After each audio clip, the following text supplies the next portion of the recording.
जिंदगी क्या है? जिंदगी जिंदगी है जीने का सही तरीका, जिसमें हमने क्या किया, क्यों किया, कैसे किया, किसने कहा था मुझे ये करने के लिए। इन्हीं सब चीजों के जवाब चाहिए।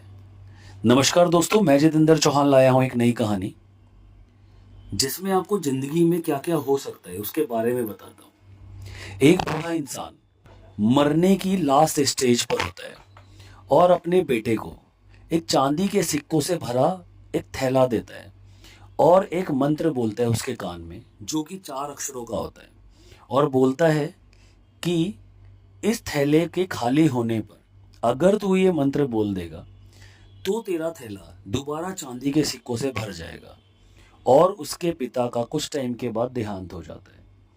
थैला इतना बड़ा होता है कि कुछ सालों तक तो वो खाली ही नहीं होता, लेकिन जब भी परेशानी आती या उसे कुछ भी करने का मन करता तो वो बेटा उसमें से चांदी के सिक्के निकालता और खर्च कर देता बिना कुछ सोचे समझे।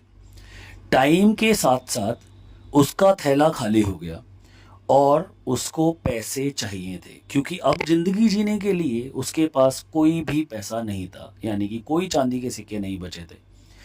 लेकिन उस टाइम तक उसने कभी भी उस मंत्र को याद करने की कोशिश ही नहीं की, और जब पैसे की कमी आई तो उसने उस पैसे की वजह से उस मंत्र को ही भूल गया, क्योंकि पैसों की चकाचौंध में उसने अपने आने वाले कल की तरफ देखा ही नहीं। अब वो उस मंत्र को पूछने के लिए घर में पड़ोसियों से, हर किसी से पूछता है कि क्या कोई ऐसा मंत्र है जिससे कि चांदी के सिक्कों का थैला भर जाए। लेकिन किसी को कुछ भी नहीं पता होता, क्योंकि ऐसा कोई मंत्र ही नहीं होता। वो परेशान हो जाता है और बाहर, अपने घर के बाहर बैठ जाता है। बाहर एक भिखारी आता है जो उससे कुछ खाने के लिए मांगता है। वो क्या करता है, उसका बचा हुआ खाना, क्योंकि वो गरीब हो गया होता है, तो वो अपना बचा हुआ खाना उस भिखारी को दे देता है। भिखारी खाना खाता है और खाना खाते ही बोलता है, भगवान से प्रार्थना करता है और उसे बोलता है कि आपका धन्यवाद, और ईश्वर से बोलता है अपने प्रार्थना करते हुए कि हे ईश्वर, तुम्हारा धन्यवाद। ये 4 शब्द सुनते ही वो लड़का अचानक से चौंक गया और बोला, यही वो मंत्र है जिसे मैं काफी टाइम से सुनना चाह रहा था। अब मुझे याद आ गया। वो उस थैले को हाथ में लेता और उस मंत्र को काफी बार बोलता है, हे ईश्वर तुम्हारा धन्यवाद। लेकिन वो थैला कभी भी चांदी से नहीं भरता। लेकिन उसे ये बात समझ में आ गई थी कि भगवान पहले ही हमें आगाह कर देता है कि कब सुख और कब दुख आने वाला है।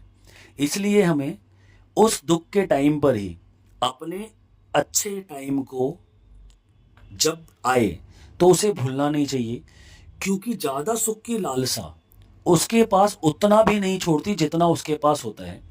इसलिए हमें अच्छे वक्त के टाइम पर ही बुरे वक्त का भी एहसास कर लेना चाहिए, और उसके लिए अपनी पूंजी में से कुछ पूंजी अपने बुरे टाइम के लिए बचा के रखनी चाहिए, ताकि बुरे टाइम पे हम उससे आसानी से लड़ सकें।